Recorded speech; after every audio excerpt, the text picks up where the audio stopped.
J'ai cette chance un peu d'avoir cette maladie qui me pousse un peu, d'avoir ce corps qui me crée ce message-là, de cette maladie-là. Ouais, parce que Qui me donne finalement, cette maladie pour me pousser ouais. à découvrir ce que c'est que le bonheur, quoi.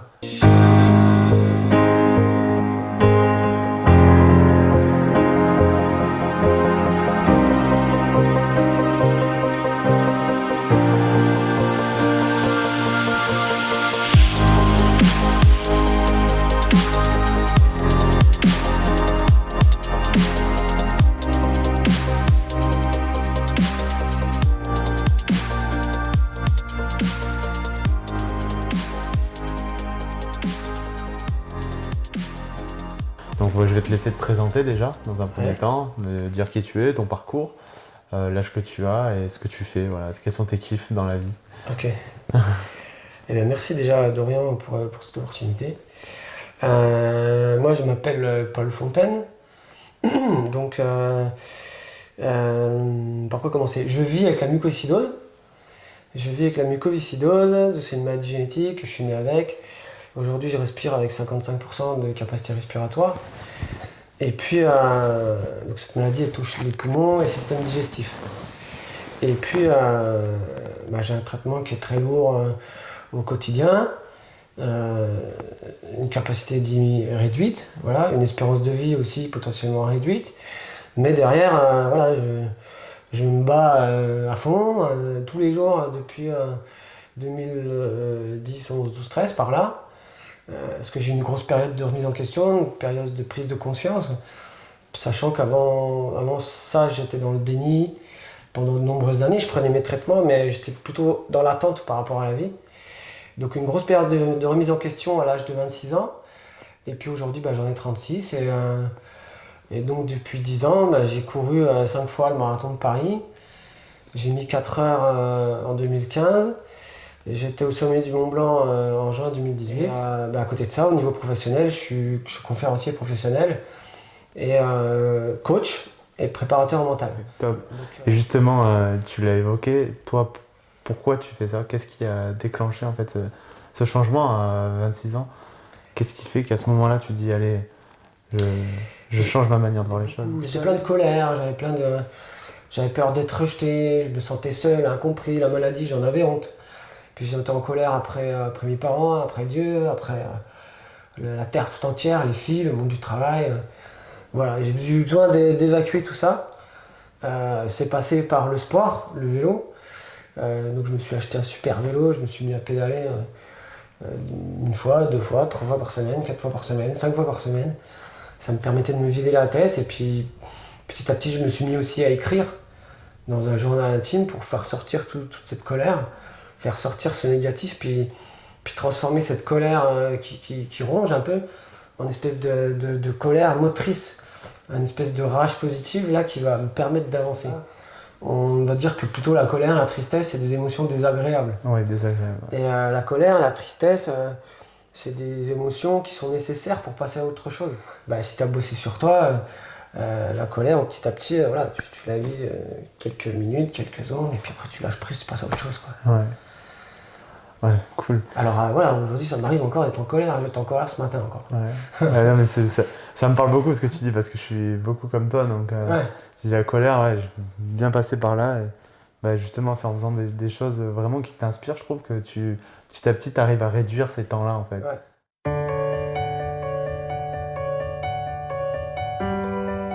J'avais interviewé un handballeur qui me disait, moi, quand j'ai besoin d'inspiration, je vais m'inspirer de gens qui l'ont déjà fait. Mmh. Toi, si personne ne l'a fait avant, ou peut-être personne ne l'a fait avant avec ce que tu as, comment tu trouves l'inspiration justement? L'inspiration, je te dis, je l'ai trouvé chez Philippe Croizon, qui a été amputé des 4 membres, qui a traversé la Manche à la nage. Je l'ai trouvé chez Mike Horn, qui est un aventurier que tout le monde connaît aujourd'hui. Maud Fontenoy, qui a traversé l'Atlantique à la rame, comme Gérard d'Aboville. Voilà, des gens comme ça. Et puis dans les bouquins aussi, il y a un bouquin qui m'inspire beaucoup aussi, qui s'appelle Deux petits pas sur le sable mouillé. Tu connais? Ouais, je connais de nom, ouais, j'ai un Voilà, t'as une petite fille dans le livre qui se bat, toute une famille qui se bat pour la vie, quoi. Et tu chiales tout le long, mais ce bouquin, c'est un putain de message d'espoir, quoi. C'est trop bien. Et ça, c'est une inspiration. L'inspiration, je la trouve, je la prends partout en fait. Je me dis qu'il y a forcément du bon chez tout le monde et qu'il y a du bon à prendre chez tout le monde. Le Petit Prince m'inspire, ma petite filleule de 3 ans m'inspire, ma chérie m'inspire, voilà. Elle sourit tout le temps, elle, alors ça m'inspire. Mais voilà, l'inspiration, il y en a partout, quoi. Ouais. Ça te demande beaucoup d'efforts d'arriver à certains objectifs qui sont hauts. Ouais. Comment tu fais à un moment donné, enfin moi des fois je peux le ressentir aussi quand tu génères beaucoup d'efforts, le besoin de souffler. Ouais.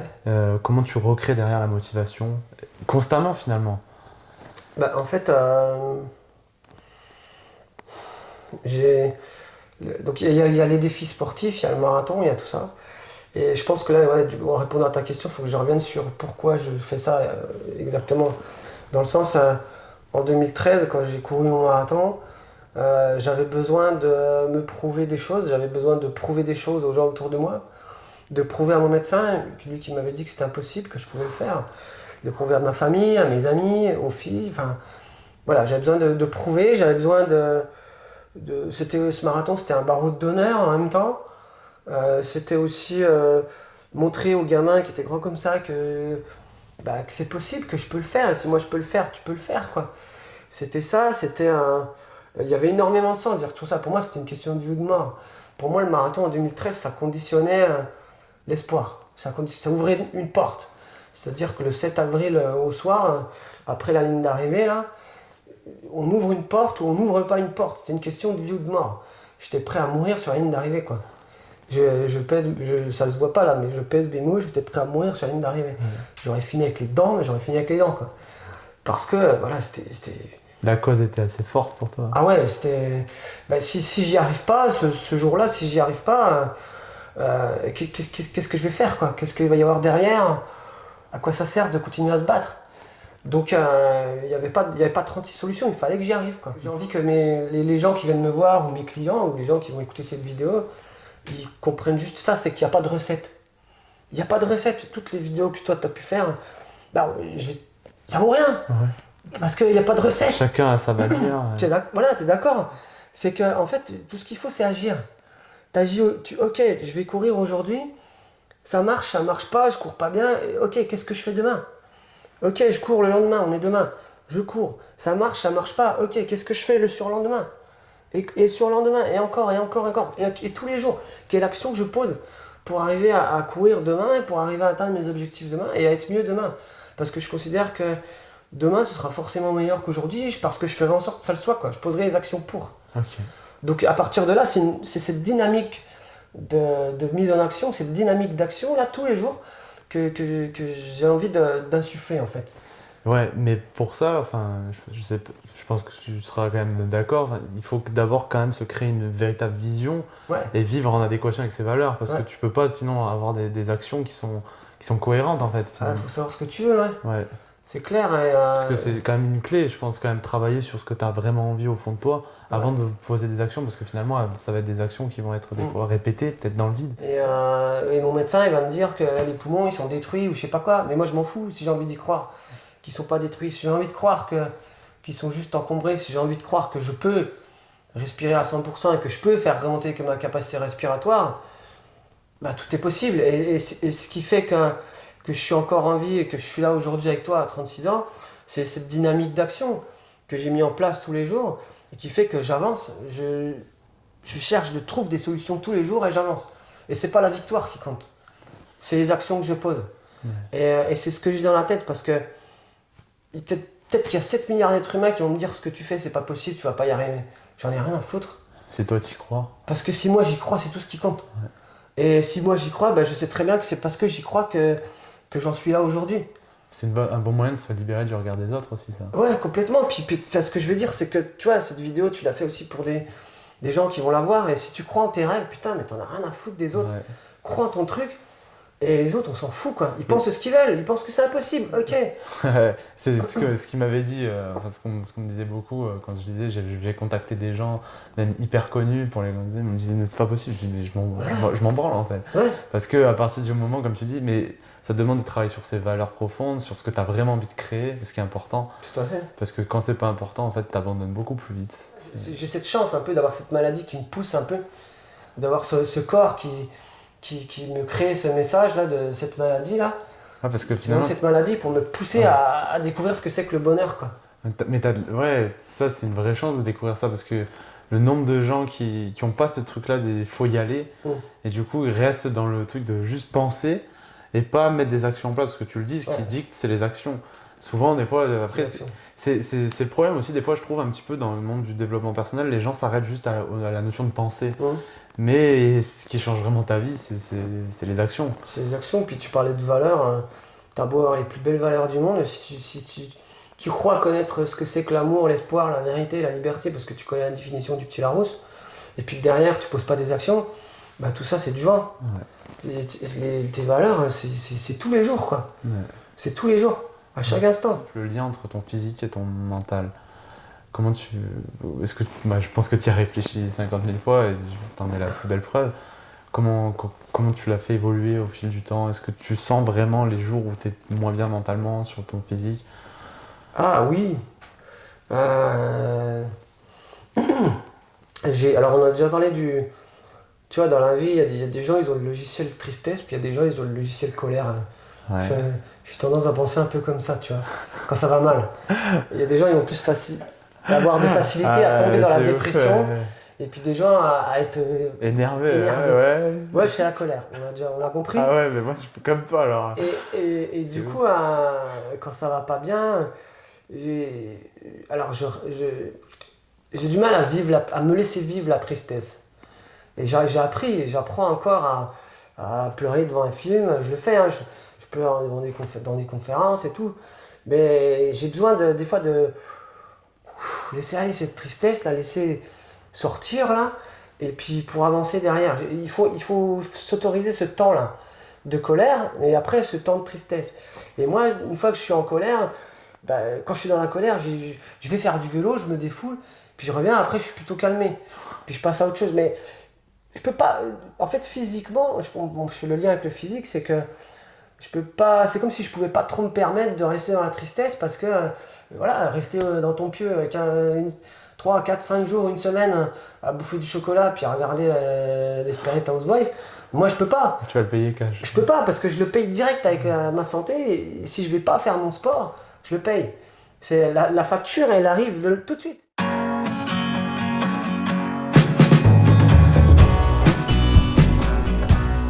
Le thème de l'échec, des difficultés, Mmh. est-ce que tu as eu des échecs qui t'ont vraiment profondément, ou des moments de difficulté qui t'ont profondément marqué? Mmh. Et est-ce que tu pourrais dire dans quelle mesure ça a été fondateur pour toi en fait ces moments-là?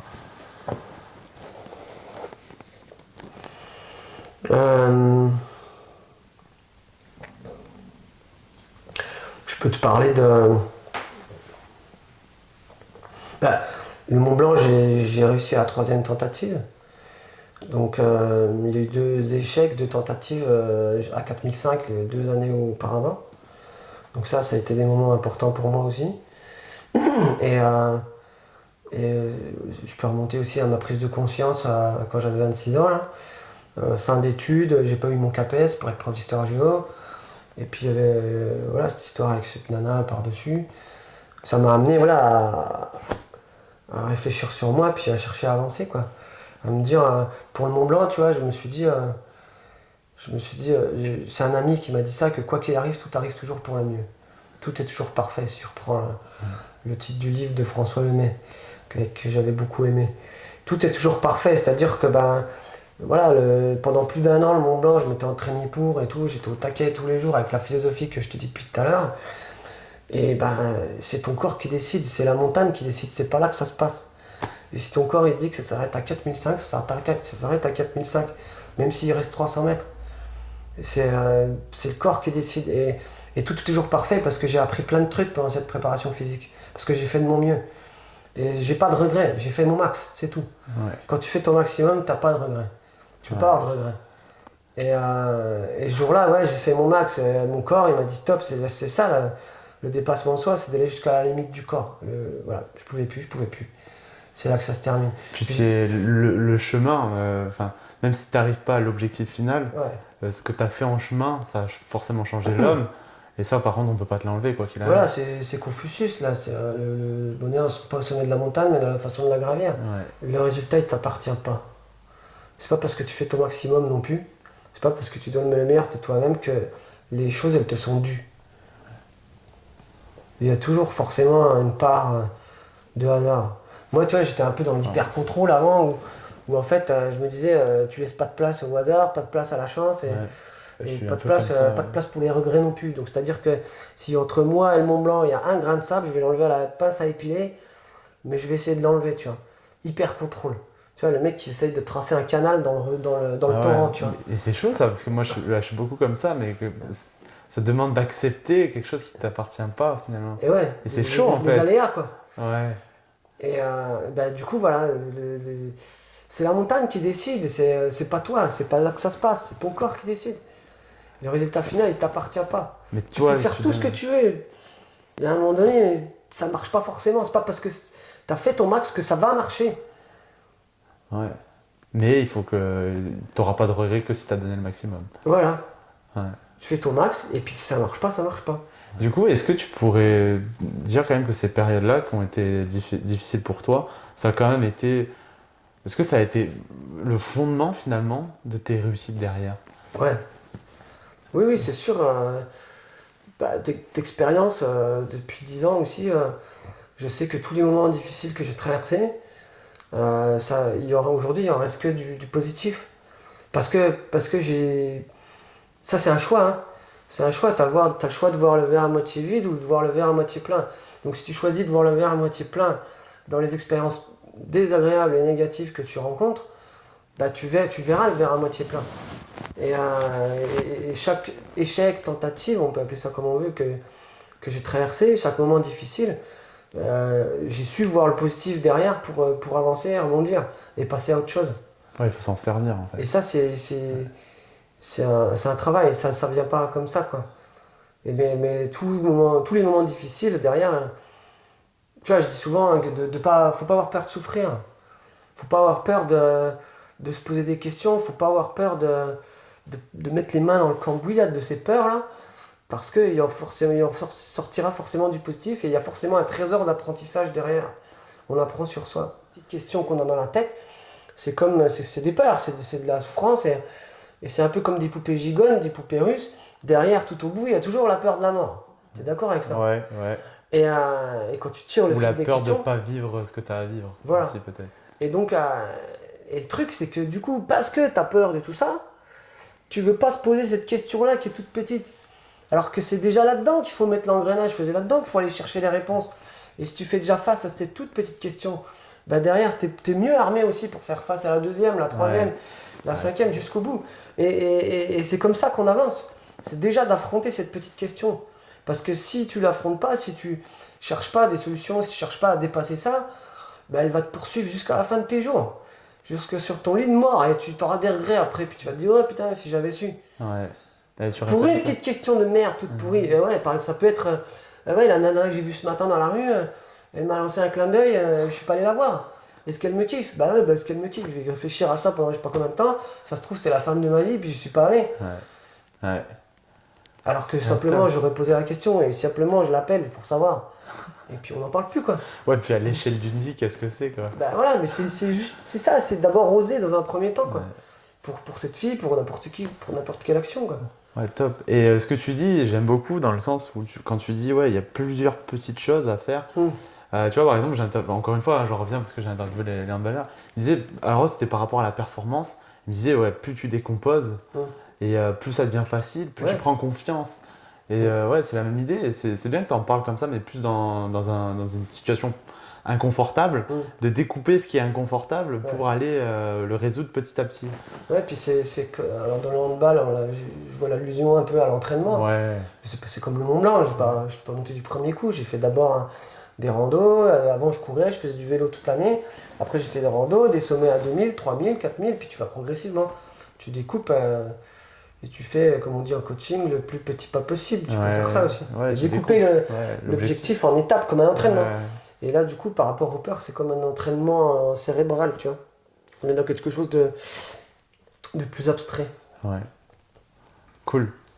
Alors, Petite question, alors je la pose à tout le monde, à tous ceux que j'interviewe. Si tu avais un jeune, un entrepreneur ou un sportif, parce que c'est les gens dont j'aime bien parler, en difficulté, voilà, si tu avais une clé à lui donner, tu lui dirais quoi? De donner du sens à ce qu'il fait. Si tu as 10 raisons de faire ce que tu fais plutôt qu'une, tu seras forcément 10 fois plus motivé. Donc trouve les raisons de faire. Si tu les trouves pas, c'est peut-être que c'est pas la bonne idée. C'est peut-être que c'est pas la bonne solution. C'est peut-être que t'es pas à ta place. Et si, tu vois, mon métier de conférencier aujourd'hui, j'aimerais que ça marche mieux, et je patine un peu, je me dis, voilà, est-ce que je suis à ma place? Est-ce que la vie veut ça pour moi? Est-ce que je suis fait pour ça? Ou est-ce que je suis plus fait pour être prof de méditation ou prof de yoga? Et si ça marche pas, c'est pas grave, tu passes à autre chose. C'est que c'est pas fait pour toi. Et donc déjà, et puis donc donner du sens, voilà, je te parlais des 10 raisons là. Donner du sens à ce que tu fais, en revenir toujours au sens aussi. C'est que quand t'es dans le dur, putain, mais reviens au sens. À pourquoi tu t'es lancé là-dedans? À pourquoi tu fais ça? Et c'est ce sens-là, l'idée c'est de le vibrer, quoi. Putain, c'est dans tes tripes, quoi. C'est d'en revenir aussi à ses valeurs. Enfin voilà, quand tu montes ta boîte et tout, et quand tu le fais pour contribuer. Enfin, tu vois, moi aujourd'hui je donne des conférences et je fais du coaching parce que j'ai envie de faire grandir le niveau d'élever le niveau de conscience sur Terre, tu vois. J'ai envie que les gens aient plus d'amour sur Terre, d'amour de soi, d'amour des autres, et puis d'amour aussi de la planète et de respect de la nature. C'est ça mon pourquoi dans mon métier, tu vois. Et si je reviens à mon pourquoi, à mes valeurs, ça fait sens à ce que je fais, tu vois. Et c'est tellement puissant pour moi, ce que je viens de dire, que voilà, même si c'est dur, j'y vais quand même et je vais forcément y arriver. J'ai pas de plan B si tu veux. Ouais. Et je me dis, quand tu as un objectif comme ça, un entrepreneur ou qui que ce soit, tu as un objectif qui est puissant et qui fait sens pour toi, t'avances quoi. Moi j'ai pas de plan B, mon avenir professionnel aujourd'hui il passe par la conférence, le coaching. Ma santé elle passe par le sport, par la méditation, par tout ça. J'ai pas de plan B, j'ai pas d'autre solution. J'ai rien dans le carton, j'avance, c'est tout, point final. Et puis du coup, on en vient au dernier conseil, c'est les actions, c'est d'agir, c'est cette dynamique dont je te parlais tout à l'heure. Dynamique d'action, voilà, qu'est-ce que je fais aujourd'hui, qu'est-ce que je fais demain, et puis après-demain, puis après-demain, puis après-demain. Tu donnes du sens et tu mets de l'action. Voilà, et c'est pas la victoire qui compte, c'est juste les actions que tu poses. Et Génial. forcément, il y a un moment donné où ça va finir par payer. Toi, ce qui fait que tu n'arrêtes pas, justement, c'est que tu es fortement connecté à tes valeurs et à ton sens. Et justement, c'est peut-être une belle clé à donner à quelqu'un, à un jeune ou un entrepreneur, justement de dire que s'il sent encore le feu malgré la difficulté, c'est justement qu'il est sur la bonne voie. Ouais, c'est qu'à un moment donné, c'est ça que... il y a un moment donné, tu le sens. Ouais. Enfin, il y a tu vois, le corps, il envoie des messages aussi. T'as les poils, t'as la chair de poule, ça te fait quelque chose ici, t'as les tripes, t'as les yeux comme ça, là. Ouais. Et c'est ça que tu veux faire, quoi. Et peu importe ta difficulté, tu fonces, quoi.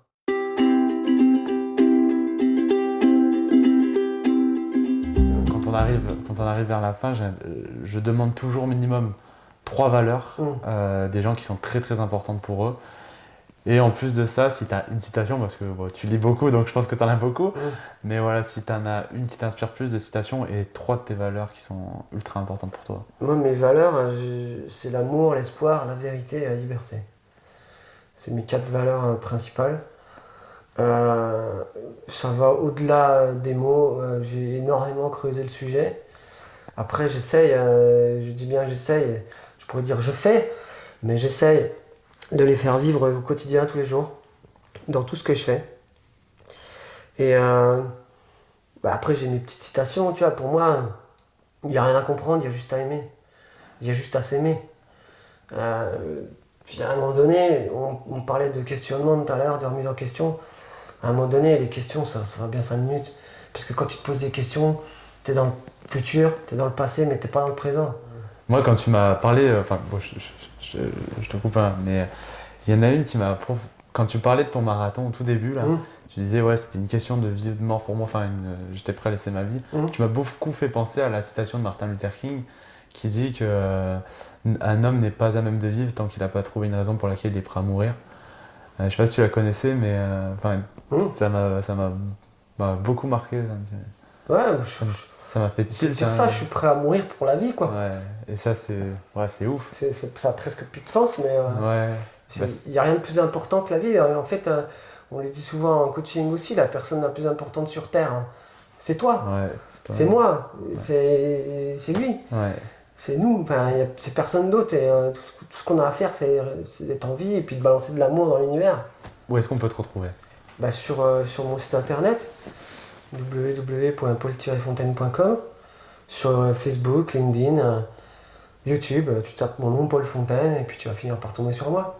Ok, Et top. puis après, je fais des conférences un peu dans la région, j'ai des dates à venir, et voilà, Ok, je te remercie énormément. c'est moi. C'était vraiment cool. Merci beaucoup. Merci de rien. Merci.